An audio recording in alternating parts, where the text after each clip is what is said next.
it's Steph with Beautifully Changed, sending so much love and positivity your way.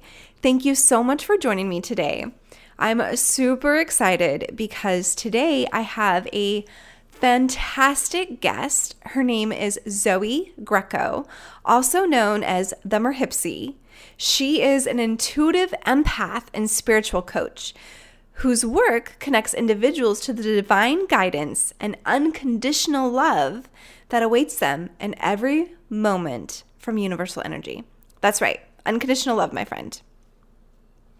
And after many gratifying years in private practice, serving a global client base and teaching at Southwest Institute of Healing Arts, Zoey is currently devoting herself outside of sessions to creating materials to help others discover and use their gifts. She's recently released her own oracle decks channeled directly from the divine and is creating courses on intuitive development, oracle card reading, sound healing, and aura interpretation.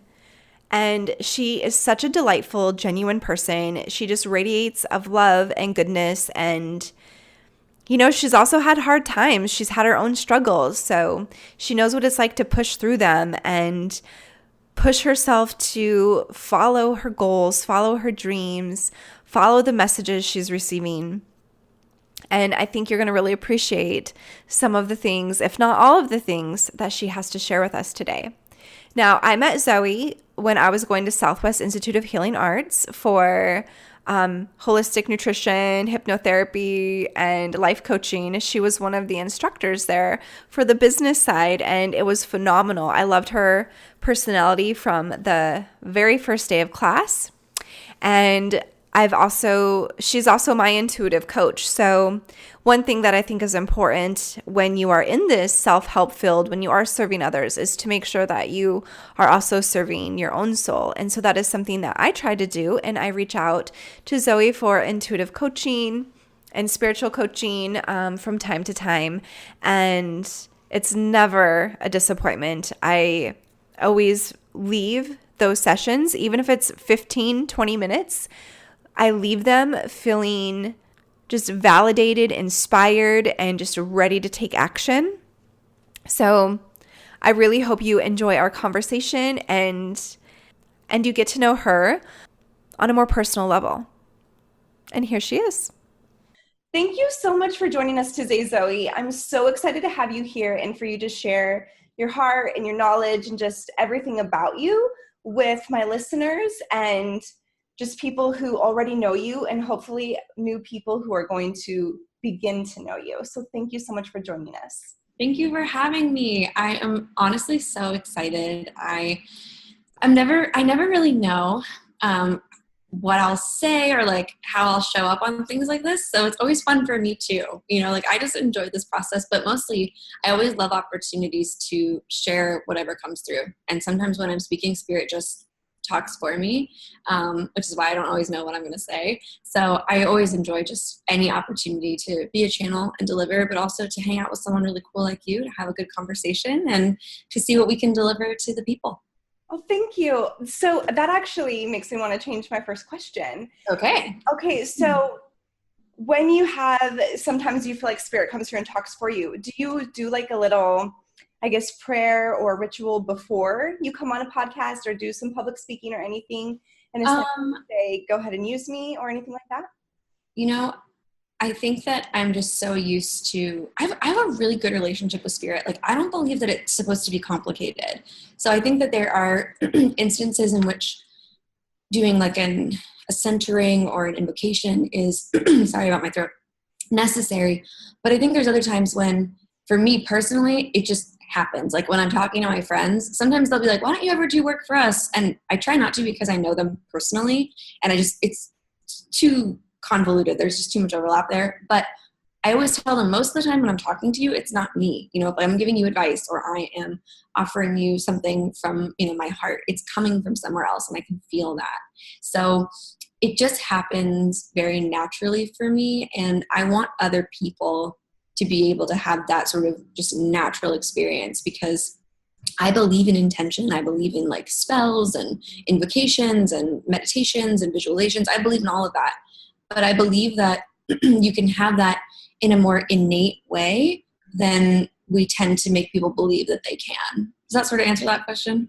Yes. Yeah. It's like the work's already been done so much that it's just a natural open current going on there. I think I do the work that I do because it was unavoidable for me to have spirit speak through me. It just happens all the time. That being said, people ask me constantly if I'm the type of person that like can see things about strangers, or like if I'll walk up to people in a grocery store. And I remember having experiences like that where I talk about this a little bit in my like intro podcast session that I do on my podcast, but I saw this girl at college. I was like I think maybe a sophomore. Yeah, I was a sophomore. And I saw this girl sitting on a bench, and I was like, oh man, her boyfriend's going to break up with her tomorrow. Like, that's weird. I didn't know this girl. I knew of her and I knew who her boyfriend was, but I never spoke to them. To this day, I've never spoken to them. And she doesn't know who she is either. And I tell this story like a lot. But that day, I remember being like, I don't like this. Like, I don't like knowing things about people without their permission. It's almost like I'm going through their computer or their phone or their brain. Like, it's extremely invasive. And so I made sort of an arrangement with spirit. I have agreements about the work that I do. And one of the agreements is I will not approach people that do not give me permission, unless it's really necessary, unless spirit wants me to intervene or connect with them. Like sometimes there'll be strangers I see and I'll feel their emotions. And so I'll make sure that I let them know that I'm noticing them, or I'll compliment them, or I will just smile at them. And I think that's the work I'm supposed to be doing. But I'm not the type of person that walks up to a stranger in the produce aisle and is like, I'm sorry to bother you, but I need to let you know that I'm seeing something. It's your grandmother. You know, it's like, no, not me, fam. Like, there's so many other people who can do that, and I respect it, but I wouldn't personally care for it. So do unto others, right? Like, yeah. So you'll definitely be there if they want it, but if they don't want it, you're going to respect that and honor that, because sometimes people aren't ready for that message. And sometimes people come to session with me and they're still not ready for that message. Like, there are so many times when things come forward or come through and I'm like, I can tell that spirit let me know this, but it's not for them right now. And then we'll have a session later and I'll be like, so I felt this last time we spoke, but I didn't, because humans have this beautiful gift called free will, and they get to make their own decisions. And I think when we impose knowledge upon them that they wouldn't otherwise have, we sometimes can facilitate a free will choice, but we can sometimes impede a free will choice. And so I just try really hard to let nature take its course in most cases. But when I can feel and know something is supposed to be shared, I'll share it. Okay. Is there like a specific, my cold's making my brain not work. Totally. Is there a specific topic or situation that is the hardest for you to share with somebody? That's such a good question. I think, so the work that I do is never supposed to be negative. Like, a lot of people come into session with fear that I'm going to tell them something they don't want to hear, like when they're going to die or what, which, by the way, people of the world, a real intuitive is not going to know when you would die, because that's super jacked up and spirit would not want you to know that. So they wouldn't tell another person that so they could tell you that. Okay. Maybe like sometimes we get intuitions like that about our family or people close to us. Like, I know my mom has a dream that someone dies every time they die. Like, when they die in her dream, they're dead, and she wakes up and they're dead. So that can happen. But a lot of people come into session fearful that I'm going to tell them something they don't want to know.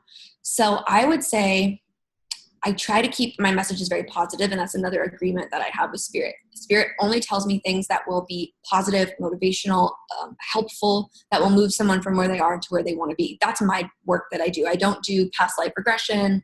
I don't do a ton of prediction work. I do things that help you make the best choice. So sometimes people will ask me questions that I don't feel comfortable answering. Just because I can doesn't mean I want to. And so I try to just communicate that that's not the work that I do. But I would say maybe topics around love. Like, in the beginning of my career, when I was not charging what I'm worth, I would get a ton of people who would be like, how do I make this person love me?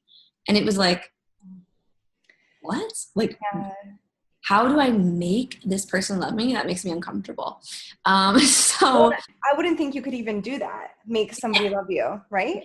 You can't do that, especially if that's your intention. If your intention is to will their emotions in a certain direction, like that just shows that you're not a vibrational match for that person.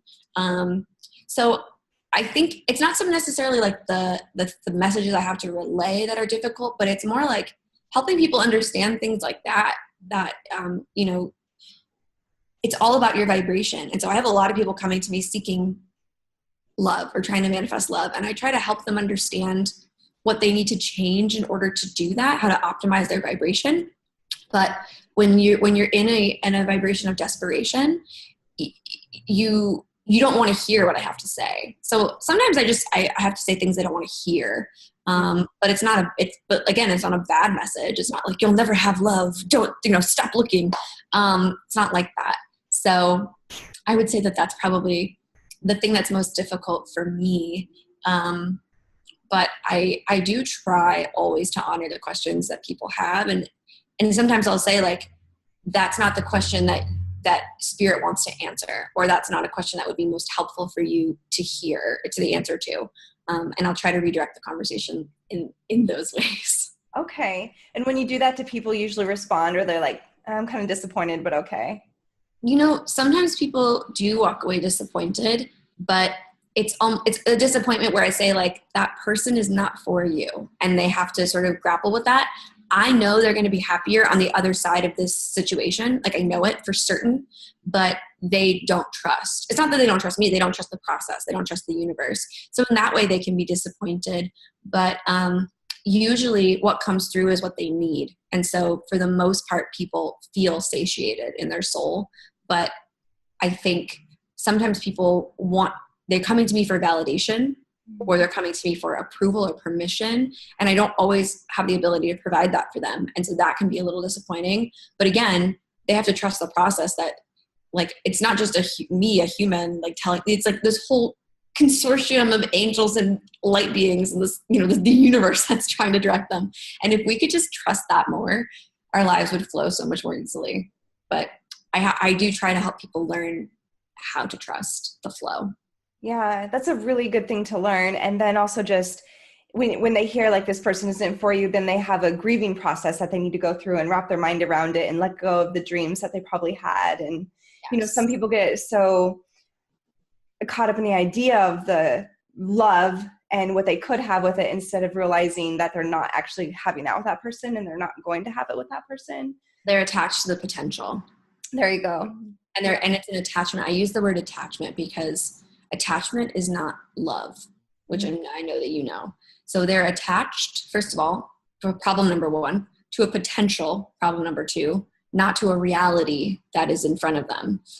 So like I get a lot of questions like, if I give this person time, will they love me back? Or if I do this or that, it's like, well, it breaks my heart, because my goal in life is to help people do two things: to understand their worth as a divine child of the universe, to know their power and their worth, and then also to help them realize their own gifts and their own ability to have this connection. So I will always tell my clients, like, you're going to be my client as long as you're going to be my client. My intention is not to hold on to you or to make you dependent upon me. That's actually the opposite of my goal, is to keep you dependent upon me.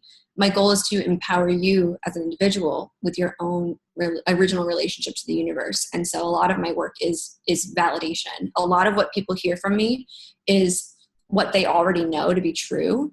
And because a stranger is telling it to them, it gives them this sense of relief, like, okay, that must be real, that must be true. And it empowers them to do what they knew was an option anyway, but they have a hard time trusting themselves, and that it's really coming from a place of higher knowing. And so if a stranger tells them, they're like, oh yeah, okay, I thought that too, so I'm going to go ahead and do it. It's like the permission they needed.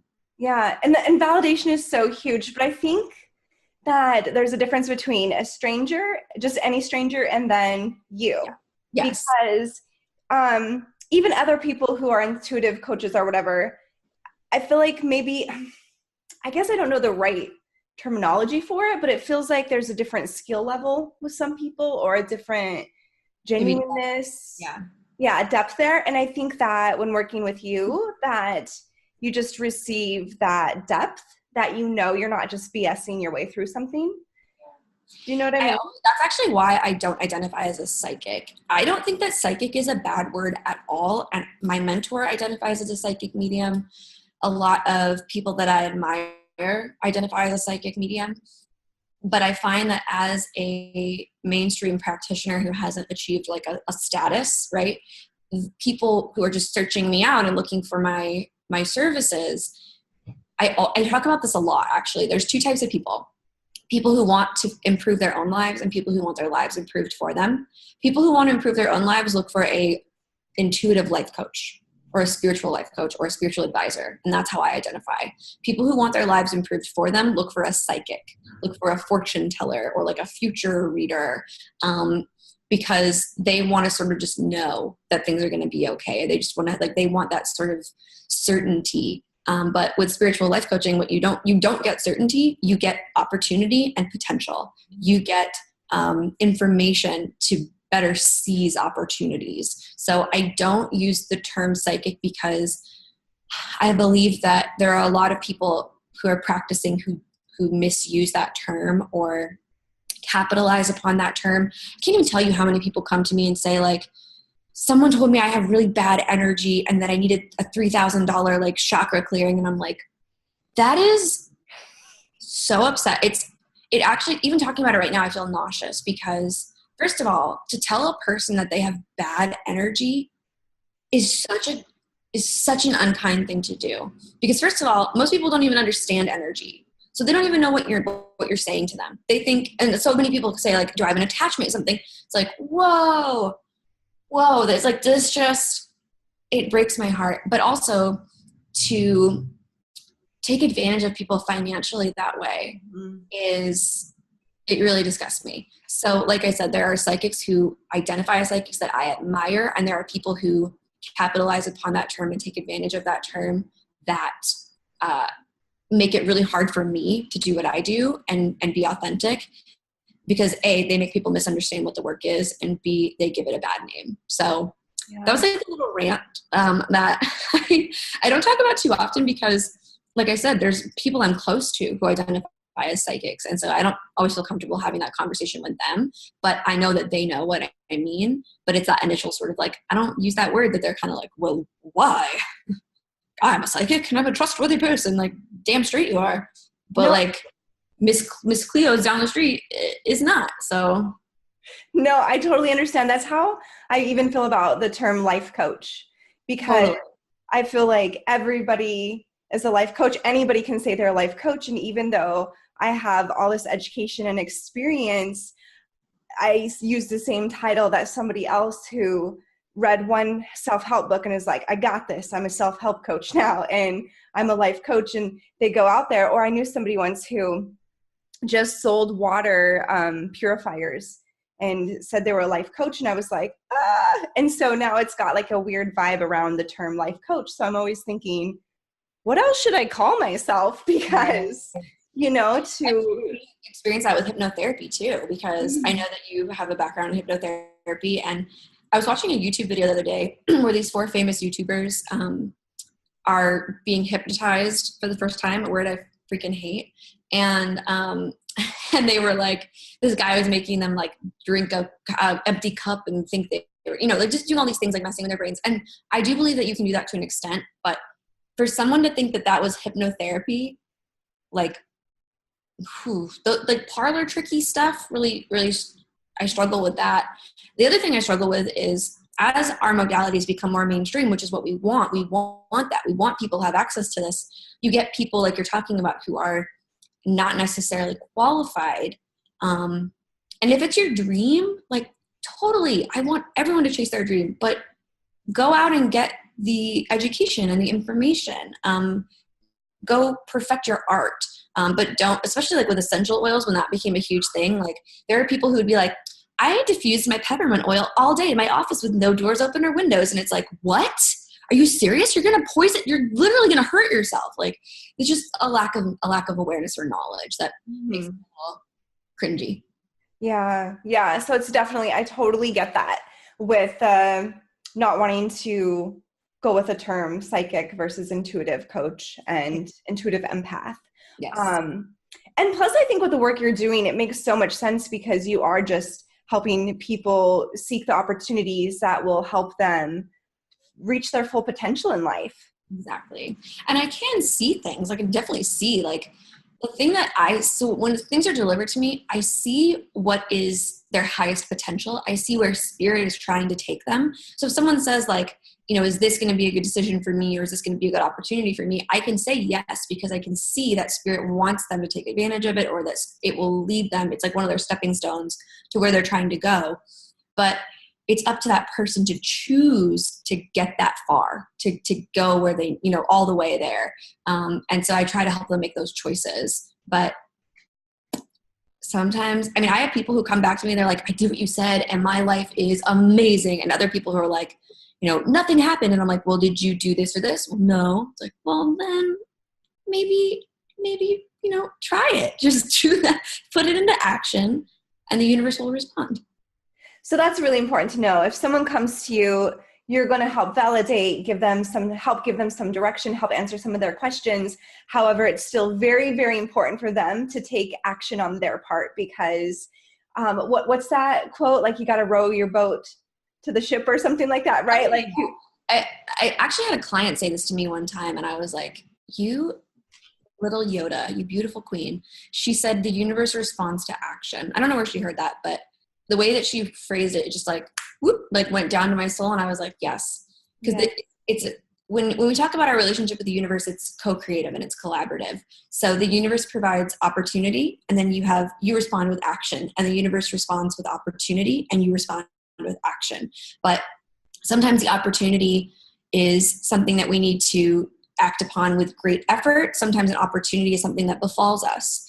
It will show up in different ways, but a lot of people expect that the universe will just drop money into their lap or drop a part. Like, people literally expect, there's like a name for it in romantic comedies, maybe it's called a meet cute, something like that, where you bump into each other. Like, people expect that really happens, and sure it does, but like maybe one out of a million times. The other times, like, you got to go on Tinder, you got to go to the club, like you got to go out with your girlfriends, go to the restaurants, or go to like paint night, or go on a hike. You got to go where spirit's trying to get you. And I feel like people underestimate what opportunity looks like, and they think that just getting an idea or an inspiration to show up somewhere or be somewhere specific isn't opportunity, but it is. It's an opportunity to act upon that inspiration so you can be where you need to be. Does that make sense? Yes, because I even have conversation with a lot of my clients about things happening organically or naturally. And I'm like, yeah, but you still got to put yourself out there. You still got to take the risks, like, you can't have something new happen in your life if you don't do something different than what you're already doing. And so that action piece is so huge. So I think that's just important for everyone listening to know that even if you give them some specific answers, they're still going to have to do their part in the process. 100%. Okay. So I'm wondering, when we talked about, all the different coaches and intuitive coaches, and how would someone, and you had said if someone's going to tell you the day that your death date, then that's probably not a good sign, or if they're trying to charge you a huge amount for balancing your chakra, right? Mm-hmm. So what would you say were some good guidelines to look for an intuitive coach? So I actually think that this is a lot like the way that you look for a soulmate, because in a way, your practitioner is a soulmate. Like, you and I are soulmates, right? Like, we have a soul agreement. Before we came to this earth, we knew that we were meant to work together we've worked together in multiple capacities now. So we are soulmates on multiple levels. But when you're looking for a practitioner, if you're looking for this person through a lens of desperation, a lot like we talked about with love, like if you're looking for someone to like tell you it's going to be okay, or like tell you this guy's going to love you, or like just sort of tell you what you want to hear, you're going to attract that type of relationship or experience. But if you're looking for someone to empower you, if you're looking for someone that you see and you truly resonate with them, like I would say 99.9% of people I work with take the time to say to me, I picked you for a reason. I saw your website and it just gave me chills, or I heard you on a podcast and I knew I was meant to be with you. Like there's just these knowings. You have a knowing. And if you can give yourself the time, just like it takes time and patience to have that knowing about a romantic partner. Give yourself that time and knowing around a practitioner. I personally worked really hard on my network of referral so that, if I do have a client that wants a certain thing, I can say, okay, I have someone I really trust. So you can also seek referrals from other people. I know that, people who don't find me through searches find me through friends and family. I don't do any active marketing whatsoever. I let people find me, and they do. And so I think giving yourself a chance to have that knowing is probably the most important thing. But otherwise, I would say it's kind of hard because I don't want to be judgmental, and I don't feel judgmental of other practitioners. That's not really what this is. It's more like if you were a mechanic, there are people who actually know a lot about cars, and then there are people who don't know a lot about cars, but if they've got the jumpsuit on and they're in a shop and they're holding a wrench or whatever, you might believe that they're a mechanic. But it's important to ask questions, to see if you can have like a consultation. But if there's someone who's just trying to rush you in and out, that's not going to do it for you. The other thing I would say, this might be a little rude, if they've got like a flashing neon sign in their windows, like probably just keep moving. But I would say probably that's my only other like little thing. So would it also be fair then, and I'm not trying to be disrespectful at all, but is there maybe some people who might, like some psychics with the neon flashing sign, who might be more like entertainment? Yes. Versus totally. Actual life healing? Because as we were talking about with hypnotherapy, there is entertainment. Yes. Hypnosis, right? And that's like a legit thing. You see it everywhere. And it does give like the type of hypnosis that I do a bad name, because people think I'm going to make them act like chickens or have them tell me their deepest secrets when they're, and stuff like that. So I have to have this whole spiel with them. So anyway, I'm wondering if it might be the same, that some people might be more entertainment based. Yes, an entertainment factor, 100%. And I think, I get people asking me all the time if I do parties or, and I'm like, no, I do events. I do like private events, like group sound healings or group readings or things like that. But I won't show up in like a turban and a costume and, with a crystal ball. Like that's not what I'm going to do. But there are people who would do that. And you're absolutely right. It's an entertainment factor. And I think sometimes I neglect that idea or that term, because to me, this work is so serious and I'm holding people's hearts every day and like really transforming their lives. So I don't really equate it with entertainment, but a lot of people do. And I think that is a really excellent point. Yeah. So I think if someone wants to really do some soul searching, some trying to get into a line with what your full potential is, your opportunities, then definitely seek someone like you out. But if you just want to go to the fair, have fun. Exactly. If you want to spend $10 and like see if something pans out, because the truth is, I don't believe that those people have no intuitive ability. Like I don't want anyone to think that I'm saying that. I think we each and all of us have an intuitive ability. And I think that some people use it to help others and some people use it to help themselves. And that's really what it boils down to. That makes complete sense. And I think you find that in any field. Absolutely. Right? In absolutely any field. So, okay. So I'm curious, how were you as a little girl? When you talk about how everybody has intuition, which, I believe that's true. And some of us can strengthen it. I guess all of us can strengthen it if we put the work in. But when you were a little girl, can you kind of describe what you were like and what your intuition was like then even, and if you had to do anything to really tap into it and maybe nourish this gift of yours? Totally.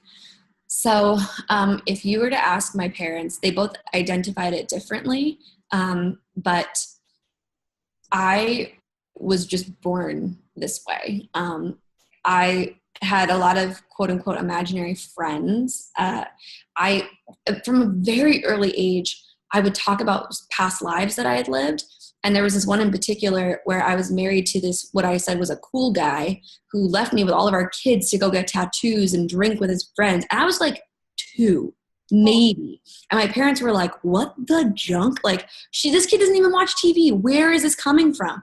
They were baffled and sometimes a little embarrassed, I think, about me talking about me being left with my kids like in front of, you know, strangers or whatever, or my extended family. They were like, oh God, this kid. But I would tell my mom about picking her from heaven and the process of, you know, what the other moms were like that I could have picked for this lifetime, and writing our soul contracts. And she would give me a bath, you know, before I was even 2.5. So she, from a pretty early age, identified that was something that was going on with me. But my parents never imposed organized religion on me. I wasn't baptized. I had a naming ceremony where they played like acoustic Joan Baez music in the background and put a flower crown on me, which I feel like probably had a pretty big impact on who I am. But everyone, like, you know, wished good things for me. It was something my mom sort of like designed. And my dad is, he identified as atheist, raised Catholic. He's an Italian American. And my mom grew up in a Southern Christian faith and identified as Baha'i at the time that I was born. Sorry about the street noise. And so I think having the freedom to find my own relationship to the universe, and like I was drawing God on the walls of my room when I was maybe 6. When I was in kindergarten, I was asked what my highest like what I want to do when I grow up. Basically, they're like, what do you want to do when you grow up? And I was like, oh, I want to meet God. And my parents got called in because my school thought I was suicidal. I'm 5, right? Like I'm 5. I don't even know what not wanting to live is like. Yeah. And my parents were like, okay, thanks for overreacting. This is just our kid. She's like this. But that's how I've always been. I've always talked to angels. And luckily, my mom just saw that and wanted to connect me with people who would bolster that in me. So I always tell people, I'm not special. I'm someone who was born remembering, and then it was fostered in me. It was nurtured in me. Like I said, my mom has her own intuitive abilities. And even, you know, my dad, who doesn't really see or identify any of these things, to this day, he'll ask me if I've heard from his father who's passed on, or if he'll ask me, you know, different things about what I believe intuitively, and he'll identify me as intuitive and compliment my ability to understand things all the time. Like my family is such a huge support, and without that, I think I would have really struggled. And so what I aim to be in people's lives is that validating, nurturing energy that says you are intuitive. You just forgot how because people made you forget. And here are just some ways to remember. But I think we try to overcomplicate that process of remembering. And so my goal in my life, which I believe I'll be doing for the rest of it, which I'm excited about, is simplifying that process and helping people understand how simple it is. Like it literally boils down to trusting that what you hear is true. And the more you trust it and the more you act upon it, the more loudly the guidance shows up, the more actively you're able to manifest opportunities. Your belief and your intention and your energy is everything. And that was never taken away from me. So I was that kid who talked to ghosts and spent time in my attic, you know, making little potions in these little old apothecary bottles my mom got me with corks, and like wrote, you know, I would write spells in my little notebooks. And, but I also was like a normal kid, and I liked to write songs and do dances, and, you know, like I loved fashion. And to this day, I think that's something I struggle with is people believe that when you're an intuitive or you're a spiritual person, you're supposed to be a certain type of way. And I'm all about nonconformity, like in every way.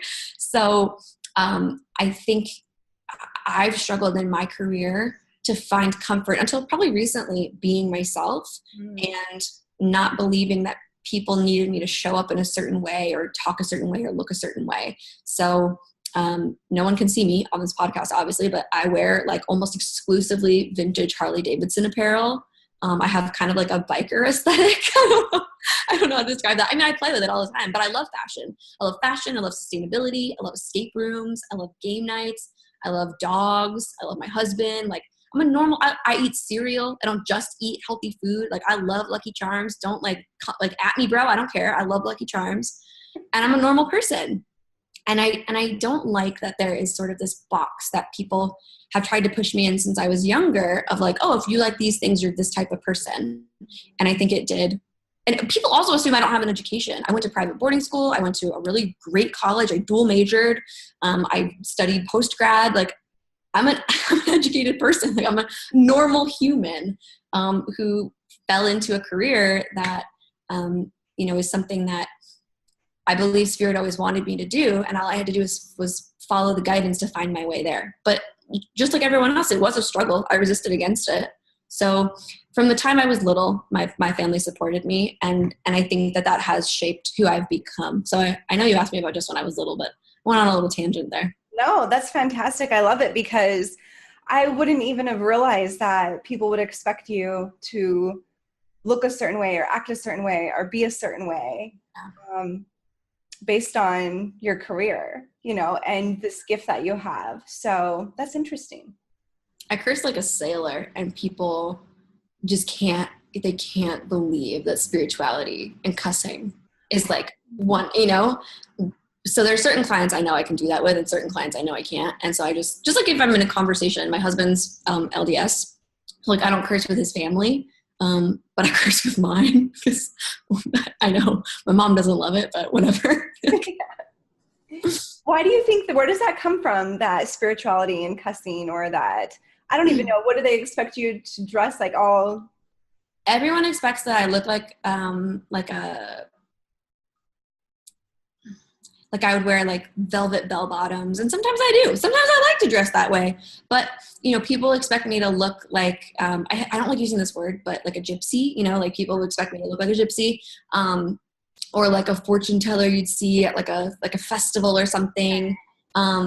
They would expect, or there's this other side, because I do like energy work and sound healing, and with that there's this very like granola hippie stereotype where like you only eat vegan and you wear clothes made out of hemp and you have dreadlocks and you like go to festivals, and like I freaking hate festivals. Like it's just not my thing. I don't know, I don't fit into this box, and in different areas of my work, there's certain stereotypes, like there's multiple stereotypes I'm supposed to fit. And so I think once I realized that, I was like, well, first of all, I don't like any of those, so I'm not gonna do that. And second of all, there's no way to do them all. I can't make everyone happy, so I might as well just do what I want to do and be myself. And I do tend to gravitate toward other practitioners and other people who are kind of like that. But if you look at Doreen Virtue, for instance, who's someone that I grew up admiring. She's a Hay House author, for those of you who don't know, and she's created the Oracle decks that I used for 20 years of my life. So she has this very like fairy aesthetic, where she has like this long hair, and she wears like big bell sleeve dresses, and she's like an animal sanctuary. She just like sits in the middle of and does her weekly readings and stuff. And I think people expect that I'm like a fairy or a hippy dippy, and it's like, I can't make all y'all happy with your stereotypes and assumptions. Poor thing. Sorry. We're both sick. Okay, because I guess like I'm the worst with stereotypes, because I literally grew up in this like teeny tiny town in Montana of 3,000 people. So Really? The best I could come up with is like, maybe they want you to look like an angel. Yeah. But yes, okay, I get that. So that's really great that you embrace yourself. And that kind of leads me to wondering, which I think is a really important topic to discuss, because we all encounter fear and self-doubt. So I'm very curious, when that happens for you, when that comes up for you, what are some things you do that help you push through that fear and push through that self-doubt so that you can pursue these opportunities and reach your full potential? That's a really great question. You ask some really great questions. This is something I work with people on all the time, is pushing through fear, because what I've learned, and it took me a really long time, like I don't want people to think I'm just born this way perfect. Like, nope, I let fear control me for a long time. I learned that fear is a tool of our shadow side, or our ego, as I call it. And I know that I don't want ego to have control of my life. I want spirit to have control of my life, but in combination with myself. I want to have most of the control of my life. I'm kind of controlling. So I just learned that if I didn't want to allow fear to dictate me, I had to do these certain things. And it looks different in every instance, because my fears are different in every situation, to move through the fear. So it's an active choice. And that, like I said, that choice is manifested or implemented differently all the time based on what you're experiencing. But that's honestly what it boils down to. And so sometimes I'll just say to myself, like, stop being afraid. Like, stop it. You're being afraid. Or if I feel self-doubt, I'll remind myself, like, Spirit gave me this assignment. If I had this idea or this inspiration, it's because I'm supposed to do this thing. And why should I doubt the universe? Like, why, like, who am I to doubt the universe? Instead, I'm just going to allow myself to experience this opportunity, and it will go exactly how it's supposed to go, whether it goes the way I think it will or not. I trust that everything that happens to me happens for me, that the universe does all things to conspire for my greatest good, and I'm the only person that can get in my way. The only one. I don't believe that anybody in our lives can truly get in our way. Anything outside of you is something that the universe has directed for you. Even when people think that they're acting through their free will, they're not, to a certain extent, because their free will is something that is slightly directed and slightly, also motivated from internally. But a lot of what we are internally drawn to do comes from the universe anyway. So it's this whole like sandwich of, free will plus, imposed will. And it's a combination of all those things all the time. So I've learned to trust. I've learned to speak to myself and to remind myself too, like when I'm speaking unkindly to myself, those aren't real thoughts. That's an insane thought. The universe would never speak to me that way. My true authentic self would never speak to me that way. Only my ego speaks to me that way. And so it's just like if you had a really negative friend, you eventually would stop inviting them to the party, right? Like if they're always going to bring it down, you can love them and you can have compassion for them that they're always negative. And I work with compassion for ego a lot, because the truth is it's the part of you with the shittiest job. Like it really is, it's like the cop that has to pull you over and give you a ticket. Like they don't want to be that guy, right? Like, or that girl, because equality. They don't want to be that person that has to, ruin your day, but they do, because your taillight was out, or you were speeding, or you were doing this or that. You were on your phone and you were, endangering the lives of others. The ego's the same way. It has a shit job. It has to tell you all the time that you can't do something. And that sucks. Who wants to always be the negative Nancy? So having compassion for your ego is another really important thing. But I guess one of the most important things you can do, besides actively choosing all the time to overlook ego-based thoughts, would be actively manifesting, actively working toward the future that you want. And there are tons and tons and tons of cool ways to manifest, but I believe that your intention, your belief, and your clarity are the three most important things that you can make sure that you have in your pocket when you're manifesting. Does that make sense? It does. It does to me. So definitely taking action. And one of the things that I like to think, and maybe you completely disagree with it, and if you do, please share either way if you agree or disagree. But sometimes I feel like, actually, pretty much all the time, I feel like if I have a fear about something that I'm thinking about doing, it's usually because I'm supposed to be doing it. Yeah. Like that's my path. And that's my ego trying to be like, no. Yes. We're going to stay right here because right here is cozy and I know what's predictable and I know how to survive in this, and that's unknown and that could be risky and my feelings could get hurt and someone could just, whatever, right? Ego's job is to dissuade you from getting there. So of course it's going to tell you that you shouldn't do it. Yes. And I love how you said the ego, it has like the shittiest job, because it does. It does. And it does kind of make you be like, oh, that does suck. Like I do have more compassion for it now, because it's just a struggling a little shadow. Or it has to be the downer. Like no one wants to always be the downer. That's awful. But that's ego's job. Yeah. And so growth is definitely on the other side of fear. Now, and just so everyone's clear, we're talking about like the fear of going after something you want or putting yourself out there, not the fear of like you're in a dark alley and you feel scared and you sit there to see what's going to happen. Like, right. Or like your type of fears. Yeah. Yeah. That's a different type of fear. So absolutely. I 100% agree with you. On the other side of fear is opportunity. And Pema Chodron says, basically what she says is like, fear is a natural reaction of moving closer to the truth. Ooh. And I love that. She said that on a Super Soul with Oprah. And I remember just being like, okay, I'm sorry. It's also in one of her books. I can't remember the name of it right now, but I always, ever since I heard that, was like, you know what? That's exactly what it is. When you are fearful, it's because you're getting closer and closer to where you're supposed to be.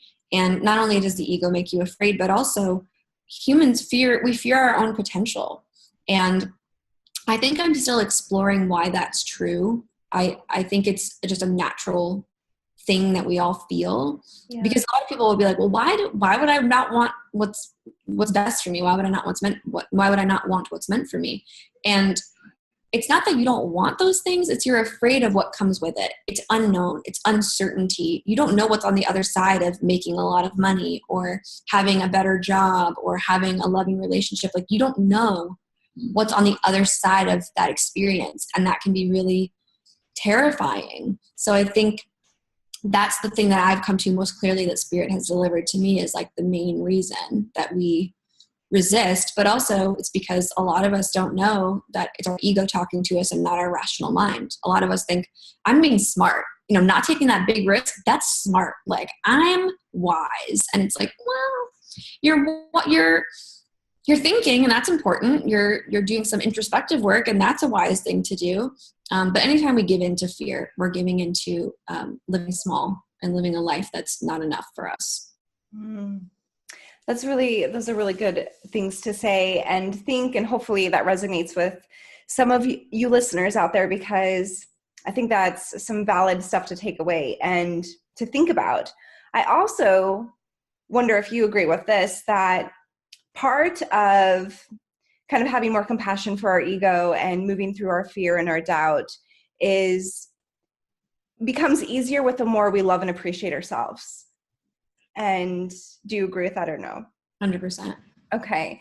So with that in mind, it's definitely a practice to love ourselves more and to nourish ourselves and treat ourselves well and all those things. So do you have a sort of, I don't know, I guess practice or routine that you do that helps you just kind of love yourself more, stay in a positive type of mindset? Because life happens and we all can have moments where we feel really crappy or we feel down, but what do you do so that you don't stay there? Oh, such a good question. I feel like self-love has been a huge journey for me and something that I really struggled with for the majority of my life. I had body dysmorphic disorder when I was in college. So a lot of really shaming thoughts about myself. I had severe cystic adult acne, and I still struggle with acne to this day. But there were just things where I struggled to love my body. I'm really, really short. I'm like 5 foot even, which people don't know about me at all, but I'm like teeny tiny, but I'm super curvy. I'm like I'm not like a thick girl, which I wish I was, because damn, booties are hot right now. But I am like a curvier shape. And so I just kind of look a certain way, and I don't look the way that most, stereotypically beautiful women look. And that was a really big struggle for me, was to find love in my body. Because I think I always loved who I was to an extent, but I didn't love the package it was in. And there was also some stuff that went down in my personal life in my teen years that filled me with a ton of anger and hatred. And so I struggled with, loving myself with all of those emotions as well. So it's been a journey for me. In my adulthood, I have developed somewhat of a routine, but I think the thing that helps me to love myself most thoroughly and truthfully, honestly, is flexibility with myself. Like, there's a routine that I would love to follow each and every day, where I work out and I do my affirmations and my gratitudes and my this and my that. But like, I'm a business owner, first of all, so that's a thing. Second of all, I'm a creator. I'm working on tons of projects right now. I'm co-creating with people. I have so many people in my life that depend on me and count on me. Sometimes I'm not able to show up for myself, but I learned to be flexible with myself, and I love myself for showing up for my clients and showing up for the people in my life. And I love myself for being flexible with myself and like giving myself the breaks that I need and cutting myself slack when I need to. The flexibility is what enables me to love myself and be kind to myself. And that's a daily thing. Just recognizing how I can be flexible, where I'm being flexible, and celebrating when I do that, celebrating myself. That's something I think I need to even get better at, because I'm super ambitious. I'm an extremely ambitious person, which is why I work too hard and I gave myself adrenal failure last year. And I think sometimes my ambition prevents me from appreciating what I've done. It's just like, great, I did it. Check it off my to-do list, on to the next thing, rather than being like, holy crap, I just did that? That's freaking dope. That's amazing. Like, there's so many different ways I could be more, celebratory. So I think flexibility, celebrating the little things, but also I do believe that creating a routine is something that's really valuable. And I do encourage a lot of my clients to step into routine.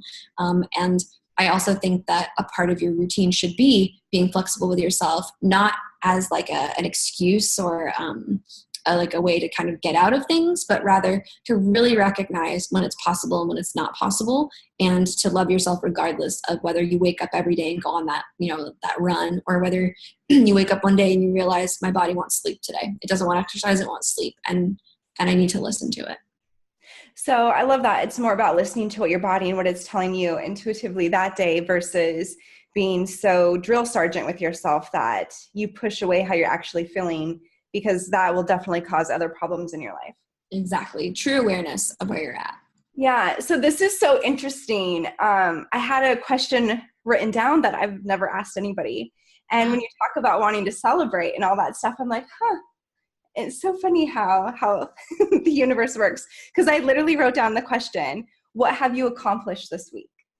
This week? Yeah. And so I think that's kind of goes with your like celebrating, taking a little moment to celebrate what you've accomplished so far. And since you are so ambitious, can you share with us something you've accomplished this week and we can do a mini celebration? Yeah, absolutely.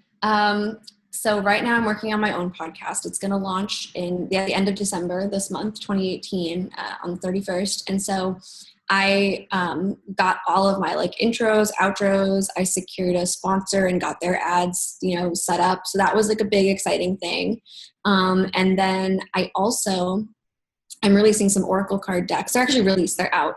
But there have been a lot of setbacks with the production of them. Unfortunately, they were printed incorrectly. And so they're like 2 months behind schedule. And I had to tell people this week that they won't get them until the middle of January. And I was so afraid to do that because I've already told them that they were going to be delayed once. And so I was just really afraid of disappointing people or, the backlash. Cause like, again, I'm a human, and I love people and I love my customers, the people who appreciate the 2 years I put into these decks. Like, I appreciate those people who are supporting me and I don't want to let them down or make them wait.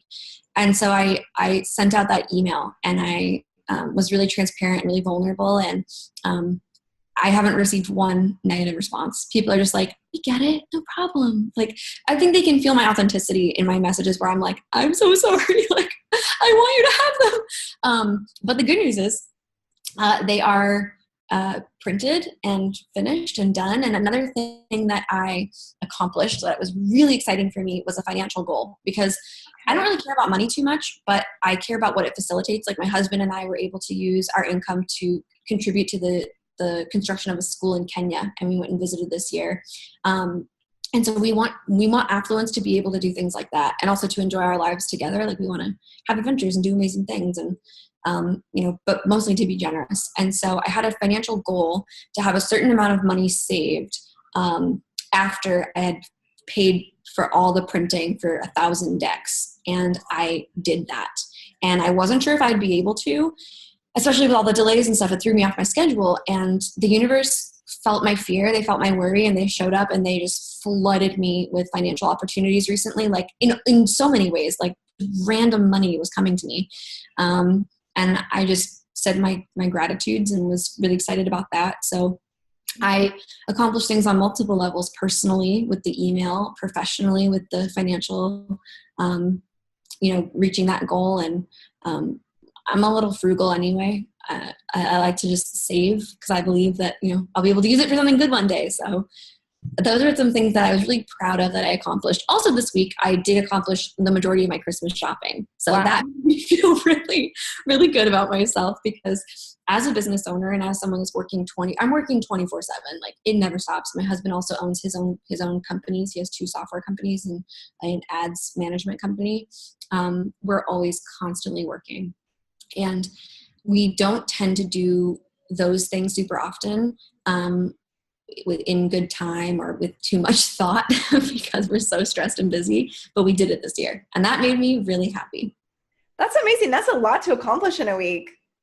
And honestly, I'm talking from like Sunday to what's today, Tuesday? It's like the past 3 days. Oh my goodness. That is a lot. So let's all celebrate a minute for you. Yes. Right? A little happy dance in our chairs. That's fantastic. Can you tell me a little bit more about your Oracle decks and who can use them? Do you have to have experience? Is it only for intuitive coaches? Wow. You're great at asking questions. I feel like every time you ask a question, I'm like, wow, such a good question. Yeah, let me talk about that. So I was gifted my first Oracle decks when I was 7 years old, and I still have those exact decks to this day. And so 2 years ago, I was thinking like, man, why am I still using the same decks I've been using? I mean, I've added to my collection, of course, but nothing was really like grabbing me or like getting me excited. And there are decks out that I've seen since starting to create mine where I guess other people have also received this assignment and they're working on theirs as well. And I'm really inspired by that, sort of the new generation of Oracle cards. But I saw that people were mostly making tarot cards, which are very different. Tarot cards have specific suits and like archetypes, and they have specific messages. They're always pretty much the same. While the art can be different and like the explanation of each card can be expressed differently, they have the same message, at least to my understanding. I've always gravitated more toward Oracle cards, which are completely channeled, unique. Every message is different. Every piece of art is different. There's no suits. There's just messages. And so I'd been using a lot of decks by Doreen Virtue, Colette Baron Reed. Pretty much those two people are the people that I've used decks from, and they mostly make like angel, fairy, mermaid, or a spirit guide and spirit animal guides, animal totems, things like that. And I was like, yeah, this is cool, but like these remind me of my grandma. Like these just don't resonate with me. And no disrespect to these women, like they're pretty much grandmas now. Like so it's that's accurate. Yeah. So I was delivered this assignment to make my own decks. And I was like, no freaking way, Spirit. I can't believe that you would bless me with such an opportunity. I'm just beyond thrilled, but I've had a lot of fear, going back to what we were talking about before. So pushed through it, found two amazing artists, work with them for the custom artwork. One of them is a watercolor deck with these amazing watercolor images of crystals. And then what I did was for 2 years, I sat and I received messages from Spirit about what each crystal was. So I did a lot of research as well for the crystal deck. But then I channeled what I was supposed to say about it. I gave myself a few little notes and then channeled. And that deck comes with information about the crystal, like what the crystal's trying to tell you when it shows up in your life, almost like an animal totem. It's a crystal totem. And then it comes with an action step and an affirmation, as well as the information about which chakra it correlates to. Wow. So that deck is, like I said, a little bit more research-based for me, but it's all written from sort of my style, my wording. The decks are kind of like having readings with me. So a lot of my clients have already purchased them. Like they're just like, oh, I can work with you every day. Like perfect. So that was really fun, but they're for everybody. They're for beginners or advanced prophetesses alike. They're for everybody. If you want to have a unique dialogue with your angels and your guides, if you want to be able to access those energies to have conversation or receive guidance in any moment, this is what that's for. And you may read the descriptions of each card, you may read the messages, and you may go, oh, this actually applies to my life in this way. It's going to talk to you in your own specific, unique way. So that's the crystal deck. The oracle deck also has the same principles of being a tool for your divine dialogue each and every day. That deck is more just simple messages like, forgiveness or new direction or yes, no. I mean, it's very like clear in your face messages. The crystals are a little bit more interpretive because the card just says the name of the crystal. But with the other deck, like, damn straight what Spirit's trying to tell you. And the thing about my decks is that I call them the decks for next gen mystics because like I said, they ain't your grandma's oracle cards. Like these are for you. And the other thing I noticed is that the oracle cards I had seen, they didn't have real people on them. So one of the things I focused on a ton, which has actually been reflected back to me from people who hear about my decks or have seen them or received them, is that I focused a lot on representation. So my deck is not just white women. My deck is women of every color. And I have the first copies of them, which I'm really excited about. I just got them a few days ago, and I'm giving my mom hers for Christmas. But those are the only 4 decks I got. Everything else is being shipped by sea. But I was doing a reading the other day with them, and I would say maybe of the 10 cards I pulled, maybe more than half of them were women of color. And I was like, I did it. I did this thing I really wanted to do, because representation is so important and so vital. And I was really tired of seeing these cards with just white angels on them. Like, angels don't have a race, FYI, everybody. Race is a thing that is a physical manifestation, and it has a lot to do with our biology. It has nothing to do with our spirit.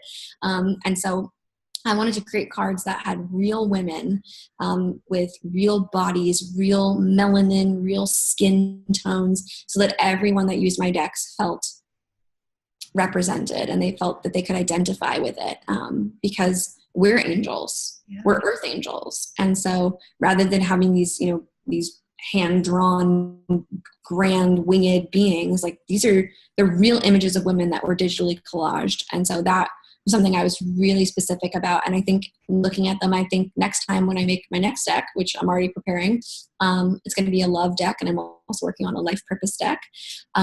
Those are going to have even further representation. I hope I can get more body types in there. I hope I can get different, identities or orientations. I want to be able to communicate so that everyone can feel that they're a part of that.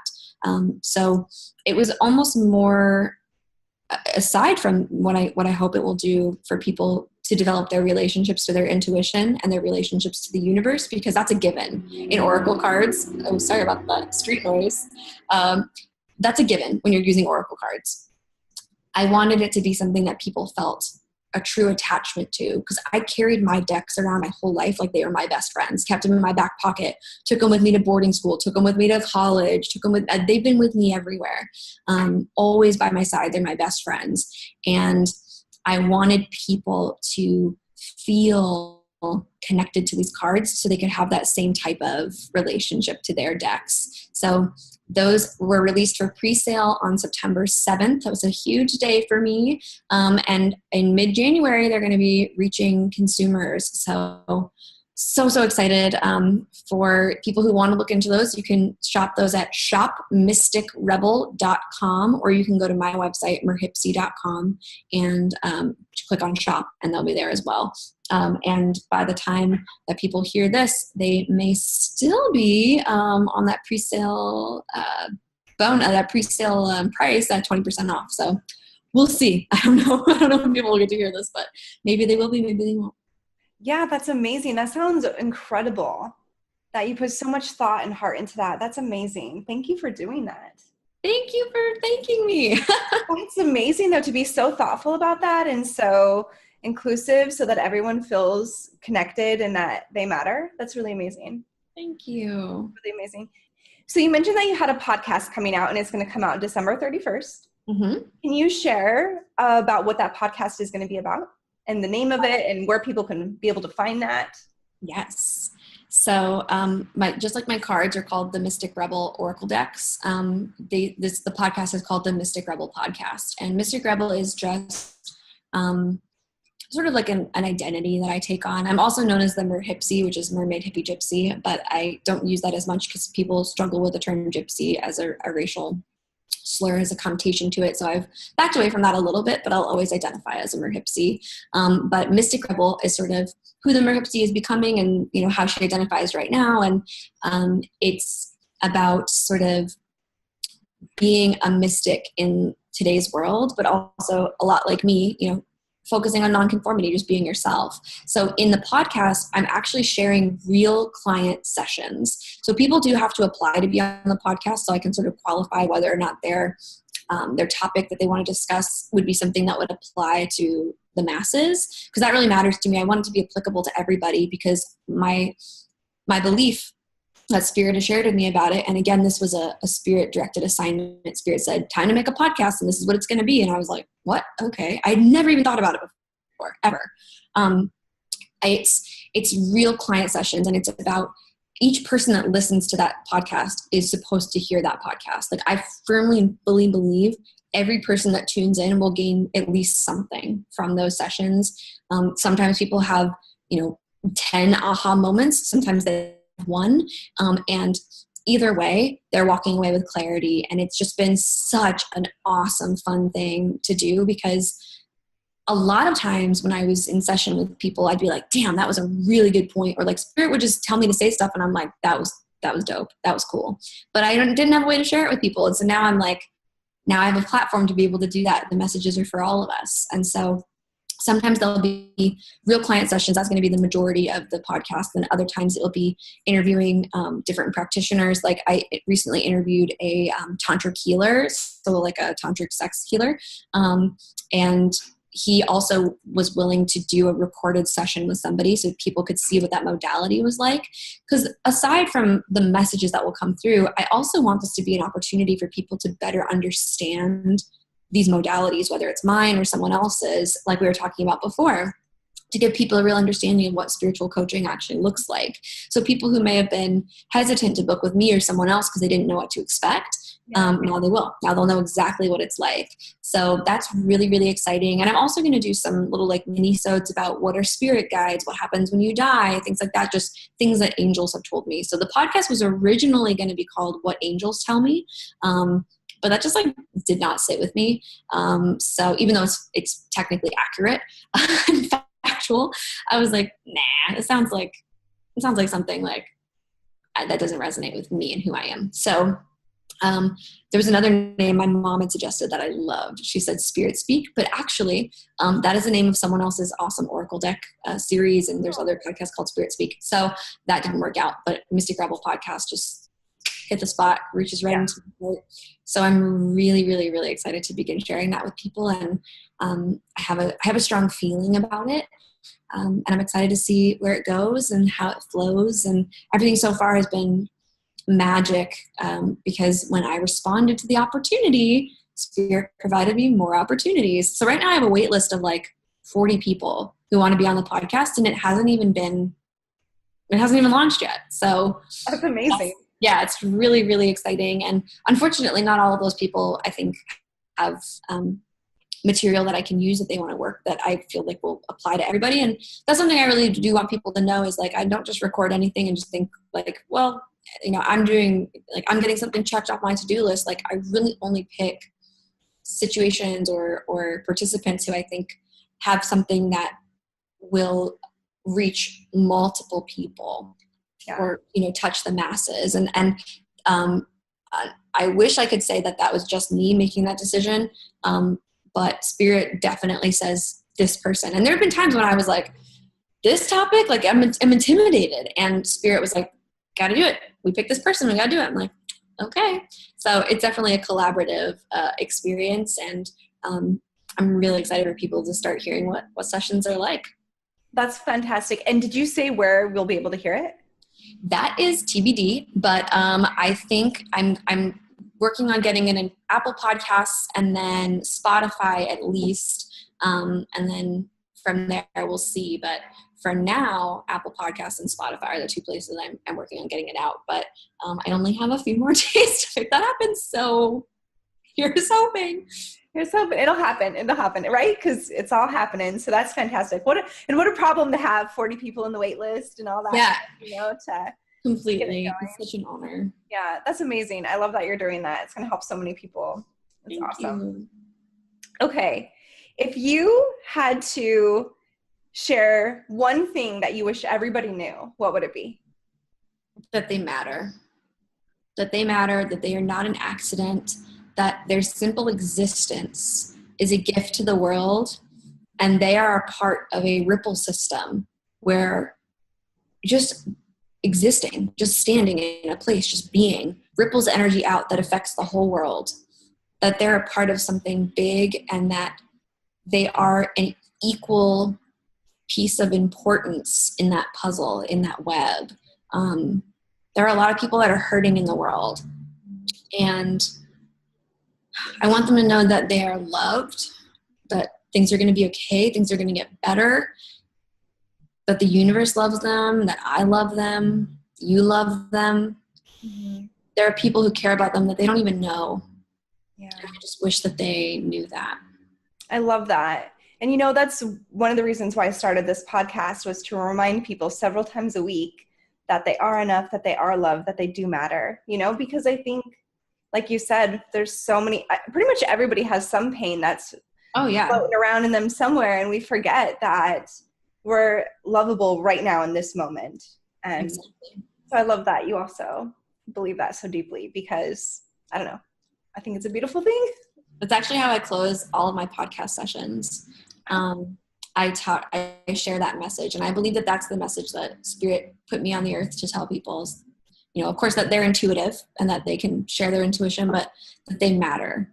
I think those are messages that other people were put on the earth to share, but, you know, clearly there's still so many people who don't know it. So we have to start talking louder. And I believe there's room for more people who have that message. But for now, I want people to know that they matter, that they are important, that they actually matter in the world, and they're so loved. So I'm happy that you've created this amazing podcast, because it creates a space all the time for people to hear that message and connect to that love and that guidance. And it's just so valuable, so important. I love it so much. Yeah.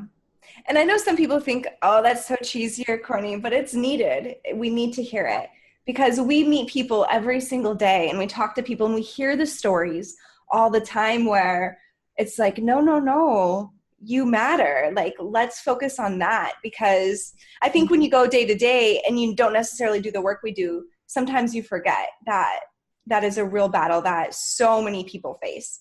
But we're looking at that every day. So we're doing our part. It's a constant need, but other people don't even realize it's a constant need within themselves. Right. And so sometimes when someone says to someone else, like, I'm proud of you, or, you know, great job, or, you know, gives them some sort of validation or, you know, little deliverance of love, it strikes them just how much they needed that. And so that's something that I'm really passionate about, is being the delivery system for the things that people need to hear, whether they know it or not. Love that. The delivery system. Way better than Amazon and UPS, right? Yes. Though I am sending them lots of love right now, because it's a stressful time for them as they prepare. And people are super happy with that. I'm just saying, on a soul level, you're like, oh yeah, absolutely. 100%. I couldn't live without my Amazon, I tell you what. Oh, heck yeah. They've got us hooked. We're all slaves to Amazon. That's funny. Okay, so a couple more questions. These are just kind of shorter ones. Well, they could be, or whatever. Okay, what do you think is the biggest myth or lie that people are currently buying into? Oof. Let me tune into that, actually. I want to see if Spirit wants me to say anything about that. Okay.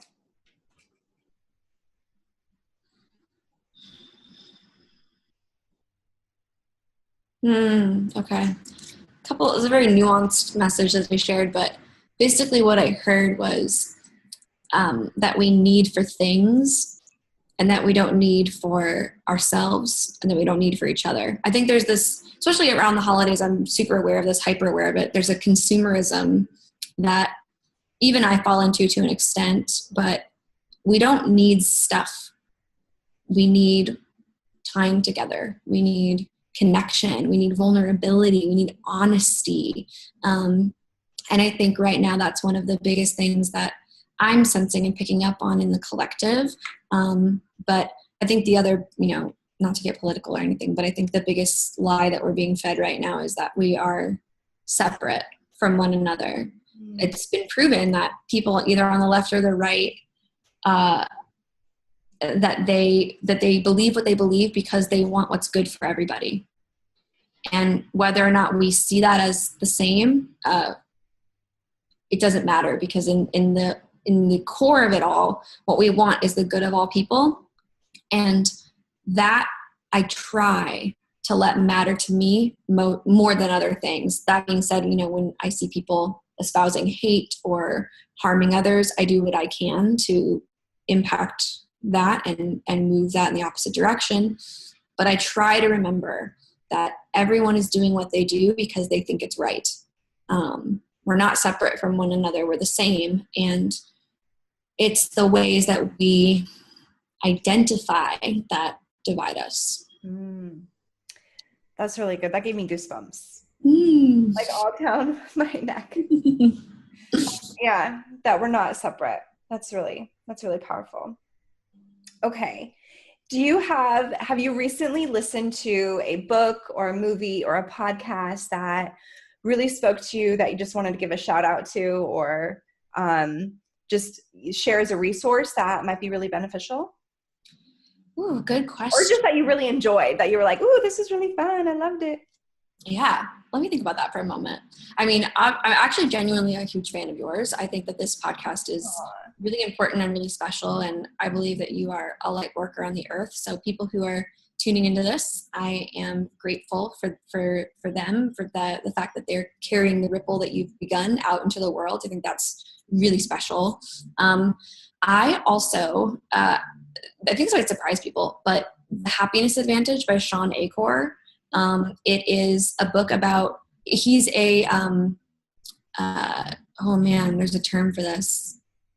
Oh man, I can't believe I'm forgetting this right now, but he's basically like the type of psychologist that studies happiness. Okay. And he like positive psychology or something. Positive psychology. Yes. He's a positive psychologist. Thank you. And he, started this class at, I believe it was Harvard, and it's like the most attended class in the history. Like the wait list is insane because these kids are so stressed out, obviously. And they want to know how to be happier. And he shares this information, he goes worldwide and speaks publicly, but he wrote this amazing book about positive psychology and also like applicable things you can do in your life to alter your mindset to step more into positive psychology. And not surprisingly at all, he shares things that you and I would share with people all the time, like, do 3 unique gratitudes a day, things like that. And if you want sort of a short synopsis of his book, you can listen to his episode of Super Soul with Oprah. That's how I first heard about him. And then I went and got his book and really, really enjoyed it. I'm not a super science heavy person because I spend so much time with my head in the ethers, but it was cool to hear that there's someone out there who can scientifically affirm or like psychologically affirm for people the things that we teach them as well. And I like him. I like his energy. His writing style is like cute. He's like a really fun, nice guy. I really liked him. So I think that's a great resource. That sounds like a great resource. And you're right, because I think some people think it can't be that simple. Like, how is just practicing some gratitude really going to change my life? And it is that simple, but it doesn't mean it's easy. I think sometimes that can get confused. Is there anything you're obsessed with right now? Yeah. Unrelated to spirituality. I'm super, super obsessed with true crime. I love true crime. I'm like a true crime, that's my thing. And so right now, the thing that I make sure I listen to twice a week, every week, is My Favorite Murder, the podcast. It's like a really, really famous podcast. I'm sure most people listening to this have heard of it if you like true crime, but it's always on like the top, podcast list. I find that podcasts are just easier for me than books. And so I definitely am super into podcasts right now. But I would say My Favorite Murder is like my number one obsession right now. The other thing, this is a food. Can I share this? Yes. Cool. The other thing that I'm really obsessed with right now is this ceviche. Like it's like a take on ceviche that I've been making. It is shrimp. So spoiler alert, I'm not vegan. Shrimp, watermelon, avocado, cilantro, lime, salt, and pepper. And if you want to, you can cut up jicama and put jicama in there too.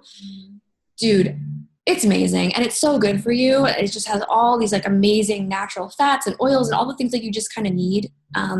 If I can't emphasize this enough, savory watermelon, like the watermelon in this with the salt and the pepper, that's where it's at. And if you can get a bite with all of it in there, oh man, you're cooking with gas. Not literally, it's pretty much raw, but make sure you cook the shrimp. That's what I should say is I use cooked shrimp. I don't use raw shrimp. Oh, really? Yep. Okay. Well, I would make it without the shrimp, but that sounds delicious. Like I would make it. Super good with or without. Super, super good. I don't eat a lot of like red meat and stuff. So I try to get some of my protein from fish. Yeah, no, that's fantastic. I love it. Yeah, Macon, let us know how you like it. Yeah. Okay. How can people connect with you or contact you? What are some of the best ways to get a hold of you? So I'm regrettably really into Instagram. Like I'm on it all the time.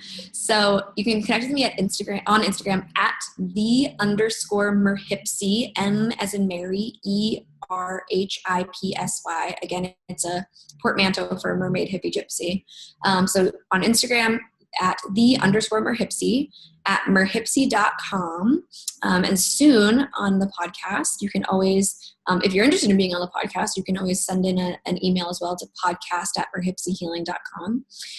But usually connecting with me via my website or through my Instagram are the best ways to reach me. I do also have a Facebook, Merhipsy Healing on Facebook. That's the name of my business. And I'm usually very responsive on all of those platforms. Okay. And was there anything that I didn't ask you or that we didn't talk about that you really wanted to share today? I feel complete. I feel like we shared a lot of things, and I want to thank you a lot for giving me a space to be myself, like we talked about, because I think I said things here that I wouldn't normally say, or that maybe people who know me through my practice or know me through my social presence or things like that may not have expected that I would say. Because I try not to make my stuff about me. I try to just like share messages that come through. So a lot of people don't even really know me, like who follow me on social media and stuff. They don't even know my account's like a personal account. They just think I'm like a person that posts quotes. So getting to talk about my feelings about things and even hear myself a little bit was super informative. So I'm really grateful to you for creating this space, not just for me, of course, but for the listeners and for the people who benefit from the work that you do. You're very valuable to me in my life, and I appreciate you so much. And I want to just validate for everyone listening how talented you are and what an amazing practitioner you are and how life-altering and transformative the work that you do is. And I foresee, and I know that I've shared this with you, a lot of big things for you in the future. So hop on while she's growing, dude, because if you're wanting to work with her, like do it now, because one day she's going to be so big, she won't be able to take on individual clients. And I know that for sure. Aw, thank you, Zoe. That's so sweet. That almost makes me tear up a little bit. Got to hold it in. Receive. Don't, especially not with a stuffy nose. You don't want her. Oh, I know. I would be done for. But no, I'm so glad that you were able to tap into talking about you, because I think it's really important too for us to sometimes show a little bit about who we are for the people who are following us, for the people we are serving, because it's important for them to know that we are human and that we also have things that, I don't know, we get lost in, or that we push ourselves through fear as well. And so when we are asking other people to push themselves through fear, it's not coming from a place of lack or not knowing how hard of an ask that is, that we're living it ourselves. And I just think it's fantastic for you to come on here and share everything and just being real. And so I really appreciate you. And I hope that people know that you are a genuine resource for them and that they seek you out. And I really also, you know, I've always had been intimidated by like an oracle deck, but after hearing you talk about it, I'm like, ooh, maybe that is something I could do, you know, because before I thought it was something like, what? I don't. They're so easy, literally. And the guidebooks that I wrote teach you exactly how to pull cards, and like it walks you through the whole process. It's such a fun and beautiful tool for just moving through life. So I look forward to hearing your experience with them. I know that they'll benefit you if you decide to get some. So I'm excited about that. And I love how much we love each other. We're so cute. We're like, I love you. You're great. No, I love you. You're great. I know it's in this podcast. But I think that's also, just as you say that just reminds me to remind us all how important it is to lift each other up. Because as I reposted somebody's thing on Instagram, because I'm unfortunately on there too much as well. But it says something like, I'm not interested in competing with you. I want us all to succeed. I want us all to make it. Yes. And that's how I feel. And I feel like we have to show people sometimes even how to do that. And just spreading more love is the way, because everybody else is already dealing with their doubts. And if we put more doubts on them, that's not really doing anything but harm. So 100%. Loving each other, lifting each other up. And acting as examples, I think, are the best things we can do for people. And here we are doing it. And we've had, like I said, wonderful experiences working with each other in the past in like multiple capacities. The way we met is so interesting. The way we've connected and stayed connected is so interesting. So I'm grateful for all of that. I'm grateful that we're here right now doing this. And I'm grateful for the people it's going to touch when it goes out. It's all just so wonderful. Yes. Thank you so much, Zoey. I really, really appreciate it. My absolute pleasure. Thank you so much for having me. Okay, that was fantastic. And I didn't expect all the love that she poured on me. And I just feel so full right now. And I hope you feel full and you remember how much you matter and that you're not an accident and you're here for a reason and life is working for you. Even the difficult stuff, it's actually for you. And if Zoey resonated with you, if you would like to have a session with her, please reach out to her and make it happen. I would be really, really surprised if you regretted it. So she'll validate whatever it is that's on your mind, whatever question that's pulling at your heart. She's pretty phenomenal. And as always, thank you so much for joining, for listening, for sharing your time. And remember that you are enough. The world needs you. You are deeply loved. And you've got this. You can make it through the hard stuff. You've done it with every hard thing that's come your way thus far. And as always, you can connect with me on Instagram at beautifullychanged or through my blog at beautifullychanged.com. You go and have a fantastic day and be kind to yourself and have compassion for that ego. And I'll talk to you later. Bye.